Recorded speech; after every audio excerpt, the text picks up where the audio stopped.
Programme میں سب سے پہلے خوش آمد کرنا چاہتا ہوں. تشریف فرمائیں. عمدہ گفتگو فرماتے ہیں اور جب بھی دیکھا ہے ان کو نفاست والے انداز سے دیکھا ہے, شائستگی والے رویے سے پیش آتے ہوئے دیکھا ہے. علامہ شبیر الحسن طاہری صاحب, السلام علیکم ورحمۃ اللہ. وعلیکم السلام ورحمۃ اللہ وبرکاتہ. ایک بڑی تاریخی حیثیت ہے اس دن کی. میں جاننا چاہتا ہوں اس کا بیک گراؤنڈ کیا ہے, غدیر کا بیک گراؤنڈ کیا ہے, غدیر میں ہوا کیا تھا اور پھر اس کو ایک اہمیت کیوں حاصل ہے اسلام میں. جی, یہ واقعہ اصل میں یوں ہے کہ ہجرت کے بعد پیغمبر گرامی نے اپنی زندگی کا ایک ہی حج کیا ہے اور وہ سن 10 ہجری میں کیا ہے. اور جب پیغمبر گرامی نے چونکہ مکہ پہلے ہی فتح ہو چکا تھا, اب الحمدللہ اسلام کا پیغام کافی دور تک جا چکا تھا, اور پیغمبر گرامی نے جب یہ اعلان فرمایا کہ اس مرتبہ ہم حج کریں گے, تو مسلمانوں کی ایک بہت بڑی تعداد پیغمبر گرامی کے ساتھ حج کے لیے تیار اور آمادہ ہوئی. اور یہ پہلا موقع تھا کہ مسلمانوں کو رسول اللہ صلی اللہ علیہ وآلہ وسلم کے ساتھ مناسک حج بجا لانے کا موقع مل رہا تھا. اور یہ وہ حج تھا کہ جس حج میں عالم اسلام کے تمام مسلمانوں نے پیغمبر گرامی کو مناسک حج اور ارکان حج بجا لاتے ہوئے اپنی نگاہوں سے اور اپنی آنکھوں سے دیکھا. یہ سفر 25 ذی القعدہ کو مدینہ سے شروع ہوا, 4 ذی الحج کو مکہ میں پہنچے ہیں. مناسک حج بجا لانے کے بعد 14 ذی الحج کو واپسی ہوئی ہے مکہ سے. واپس جاتے ہوئے جوفا ایک مقام ہے کہ جہاں سے مصر, عراق اور دیگر بلاد کے راستے الگ ہوتے ہیں. تو تقریباً زیادہ تر حاجی جو ہیں جب وہ ارکان حج بجا لانے کے بعد باہر نکلتے تھے تو اس جگہ تک ساتھ آتے تھے. جب یہاں تک پہنچے, اور یہ تاریخ 18 ذی الحج کی ہو چکی تھی. 18 ذی الحج سن 10 ہجری کی یہ تاریخ تھی. یعنی حج کو 8 دن 7 دن گزر گئے تھے. جی بالکل, تقریباً ایک ہفتہ حج کو گزر چکا تھا, اور 18 ذی الحج کو اس مقام پر پہنچے ہیں. جوفا کے قریب یہ مقام ہے, اور اس جوفا سے قریب ایک تالاب ہے جس کو غدیر خم کہتے ہیں. غدیر خم اس تالاب کا نام ہے. تو اس جگہ پر یہ آیت نازل ہوئی. رسول اللہ صلی اللہ علیہ وآلہ وسلم پر جبرائیل امین کے ذریعے سے اللہ نے یہ حکم نازل کیا کہ یا ایھا الرسول بلغ ما انزل الیک من ربک وان لم تفعل فما بلغت رسالتہ واللہ یعصمک من الناس ان اللہ لا یہدی القوم الکافرین. یہ سورہ مبارکہ مائدہ کی آیت نمبر 67 ہے. اس میں یہ حکم آیا کہ یا ایھا الرسول, اے رسول, بلغ پہنچا دیجئے. امر کا صیغہ ہے کہ آپ پہنچا دیجئے ما انزلہ, جو کچھ نازل کیا گیا ہے آپ کی طرف. ما انزلہ الیک من ربک, آپ کے رب کی طرف سے آپ کی طرف جو کچھ نازل کیا گیا ہے اس کو آپ پہنچا دیجئے. یہ حکم آیا. اس حکم میں تاکید بھی تھی. تو سرکار رسالت مآب صلی اللہ علیہ وآلہ وسلم نے یہاں پڑاؤ ڈالا, اور جو پیچھے رہ گئے تھے ان کا انتظار کیا. جو آگے بڑھ چکے تھے حکم دیا کہ ان سب کو واپس بلایا جائے, اور پالانوں کا ایک ممبر بنوایا. جب سب لوگ جمع ہو گئے تو ان کے سامنے ایک خطبہ ارشاد فرمایا. میں خلاصہ کر رہا ہوں ورنہ تو یہ بہت لمبی داستان ہے اور واقعے میں بہت تفصیل ہے, جن کو میں نے چھوڑ دیا ہے وقت کی کمی کی وجہ سے, چونکہ پروگرام میں اتنا ٹائم نہیں ہوتا نا. ورنہ تو صرف خطبہ جو غدیر کا ہے اس پر 10 پروگرام ہو سکتے ہیں, جو رسول اللہ صلی اللہ علیہ وسلم. اس کے بعد پیغمبر اکرم نے ایک خطبہ ارشاد فرمایا ہے, اور وہ جو خطبہ ہے جسے خطبہ غدیر کہتے ہیں, اس میں بہت ساری چیزیں بیان ہوئیں. اسلام کے معارف, اسلام کے حقائق, اسلام کی تعلیمات, گزشتہ و آئندہ کے بارے میں نصائح و ساری چیزوں کو بیان کیا ہے. لیکن اس خطبہ غدیر میں 2 مرکزی چیزیں تھیں. جو پہلی بات تھی وہ سب سے زیادہ توحید کی تھی. سب سے زیادہ جو بات کی ہے رسول اللہ نے خطبہ غدیر میں, وہ اللہ کی بات کی ہے, خدا کی وحدانیت کی بات کی ہے, خدا کی ربوبیت کی, معبودیت کی, یکتائی کی, احدیت کی, سمدیت کی, ازلیت کی, ابدیت کی, سرمدیت کی,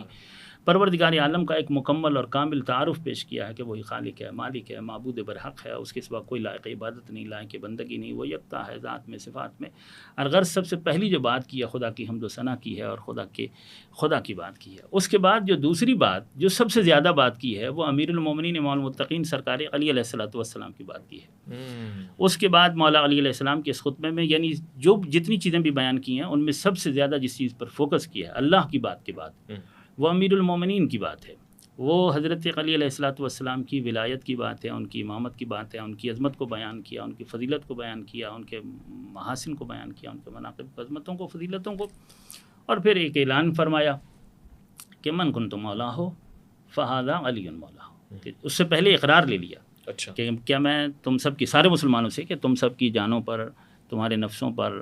تمہارے نفوس پر اور تمہاری مالوں پر تم سے زیادہ حق نہیں رکھتا ہوں وہ جسے قرآن کہہ رہا ہے اولا نبی بالتصرف، جی، تو وہ سب نے اقرار کیا کہ جی آپ کو ہمارے جان و مال پر ہم سے زیادہ حق تصرف حاصل ہے، اور یہ اقرار لینے کے بعد کہا کہ پھر دیکھو جس کا میں اولا بالتصرف، جس کا میں حاکم ہوں، اب اس کا علی حاکم ہے، من کنت مولا فہذا علی مولا، کہ جس کا میں مولا اس کا علی مولا، یہ اعلان کیا۔ اور اس کے بعد پیغمبر اکرم نے حکم فرمایا کہ اب ایک خیمہ علی کے لیے نصب کر دیا جائے اور علی کو اس خیمے میں بٹھا دیا جائے، تو جناب امیر المومنین کو وہاں بٹھا دیا گیا اور مسلمانوں کو حکم دیا کہ وہ علی علیہ السلام کی بیعت کریں۔ تو مسلمانوں نے اس وقت جتنے کلمہ گو تھے انہوں نے جناب امیر المومنین کی بیعت کی، اور مسلمانوں نے جناب امیر المومنین کو امیر المومنین اور مومنین کا مولا ہونے پر مبارکباد بھی پیش کی، اور سب سے زیادہ ذکر ہے کتابوں میں اس مبارکباد کا حضرت عمر کے حوالے سے، کہ بہت بلند آواز سے حضرت عمر نے جو ہے وہ امیر المومنین کو بہت باواز بلند کہا کہ یا علی آپ کو بہت مبارک ہو کہ آج سے آپ میرے اور ہر مومن اور ہر مومنہ کے مولا ہو گئے ہیں۔ یہ مبارکبادی سب نے دی ہے، یہ مبارکبادی یہ اس وقت کا جو مجمع ہے اس کے متعلق اگرچہ روایات میں تھوڑا بہت اختلاف بھی ہے، تقریباً 1,20,000 1,24,000 بھی بیان کیا گیا ہے، 1 لاکھ سے زیادہ تو تقریباً سب نے بیان کیا ہے کہ 1 لاکھ سے زیادہ افراد تھے، اور یہ صحابہ کرام تھے، یہ پیغمبر اکرم کا کلمہ پڑھنے والے تھے۔ اس مجمع کے اندر جناب امیر المومنین حضرت علی علیہ السلام کی ولایت کا اعلان کیا گیا، اور اپنے بعد علی علیہ السلام کو مومنین کا مولا بنایا گیا اور ان کے مولائیت کا اعلان کیا۔ یہ وہ خوشی تھی جس کو آج تک مومنین مناتے ہیں، اسی کو عید غدیر کہا جاتا ہے، یعنی جناب امیر المومنین حضرت علی علیہ السلام کے اعلان ولایت اور ان کے اعلان امامت پر خوشی منانا، ان کو اپنا مولا دل و جان سے ماننا اور تسلیم کرنا، اور یعنی گویا کہ ان کی تاج پوشی کا جشن ہے، ٹھیک ہے نا، امیر المومنین حضرت علی علیہ السلام کی تاج پوشی کا جشن ہے۔ اگرچہ حضرت علی علیہ السلام کی ولایت کا اعلان دعوت ذوالعشیرہ میں ہی کر دیا گیا تھا، پہلی جو اسلام کی پہلی دعوت ہے جو حضرت ابو طالب کے گھر میں ہوئی ہے، تو اس میں ہی جو خطبہ تھا عشیر کا، اس میں بھی اسی طریقے سے سب سے پہلے توحید کی بات ہے، پھر اپنی نبوت رسالت کی بات ہے، اور پھر کہا کہ تم میں سے ہے کوئی کہ جو میری مدد کرے، تو حضرت علی علیہ السلام کھڑے ہوئے، اور یہ 3 مرتبہ علی کو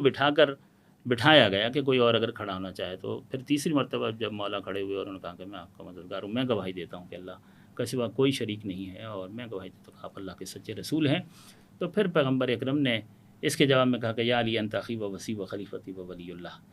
کہ آپ میرے بھائی ہیں، میرے وصی ہیں، میرے خلیفہ ہیں، میرے جانشین ہیں، اور اللہ کے ولی ہیں۔ دعوت ذوالعشیرہ میں علی کی ولایت کا اعلان کیا ہے، اور پھر یہ دعوت یعنی 10 ذی الحج 18 ذی الحج 10 ہجری، اور وہ دعوت ذوالعشیرہ اسلام کی پہلی دعوت ہے، اور یہ باقاعدہ اسلام کا وہ سب سے بڑا مجمع جو یعنی ایک طرح سے سمجھے کہ آخری بڑا اجتماع ہے کہ جس سے رسول اللہ نے خطاب فرمایا ہے غدیر میں۔ اچھا، یہ وہ اس کے بعد تو 2 مہینے کے بعد رسول اللہ دنیا سے پردہ فرما گئے نا،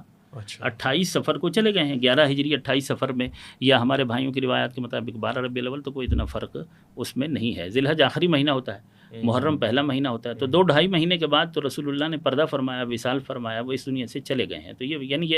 اس اعلان ولایت کے بعد پھر وہ اکمال دین کی جو آیت ہے وہ نازل ہوئی کہ آج ہم نے دین کو مکمل کیا، الیوم اکملت لکم دینکم واتممت علیکم نعمتی ورضیت لکم الاسلام دینا۔ اس کے آگے پیچھے اور بھی ہے، لیکن اب جو آپ کے پروگراموں کے وقت، اور 2 پروگرام آپ نے ریکارڈ کرنے ہیں، اگر حضرت نے بھی، میں چاہتا ہوں ان کو بھی موقع ملے اور یہ بھی بات کریں، تو یہ وہ دن ہے 18 ذی الحج کا دن، جس کی بنیادی وجہ جو ہے وہ مولا علی علیہ السلام کا جو اعلان ولایت کیا گیا، اور صحابہ کرام نے یہ خوشی منائی۔ خوشی کے موقع پر ہی مبارکباد دی جاتی ہے نا، تو صحابہ کرام نے مبارکباد دی، حضرت عمر نے مبارکباد دی، اور وہی مبارکباد ہم بھی ایک دوسرے کو دیتے ہیں۔ یعنی یہ مبارکباد دینا یہ حکم رسول کی تعمیل ہے اور اس سنت صحابہ پر عمل ہے۔ یہ صحابہ کرام نے مبارکباد دی ہے 18 ذی الحج کو خوشی منانا، اور یہ خوشی ویسے تو ہمارے ہاں تو یہ باقاعدہ عید ہے، اور اس کے حوالے سے مفاتیح الجنان میں شیخ المحدثین شیخ عباس قمی نے لکھا ہے، چھٹے امام حضرت امام جعفر صادق علیہ السلام سے انہوں نے روایت لی ہے کہ یہ سب سے بڑی عید ہے، یہ عید الاکبر ہے، اور اس پہ خوشی منانی چاہیے، اور اس کے اعمال بھی ہیں، جس طرح عید کا غسل کرنا چاہیے، عمدہ اور اچھا لباس پہننا چاہیے، یہ دن دعاؤں کی قبولیت کا دن ہے، اس دن کا روزہ رکھنا مستحب ہے، اس دن کے روزے کا ثواب 60 سال کے روزے کے برابر ہے۔ تو بہت زیادہ اس دن کی مخصوص دعائیں بھی ہیں، وہ پڑھنی چاہیے، یعنی یہ دن عبادت میں گزرنا چاہیے، یہ دن دعا و مناجات میں گزرنا چاہیے، روزے کے ساتھ اچھا لباس، صدقہ و خیرات کرنا چاہیے، مومنین کی مدد کرنی چاہیے، مستضعف غریب محتاج لوگوں کی مدد کرنی چاہیے، یہ اس دن کے حوالے سے روایات میں آیا ہے۔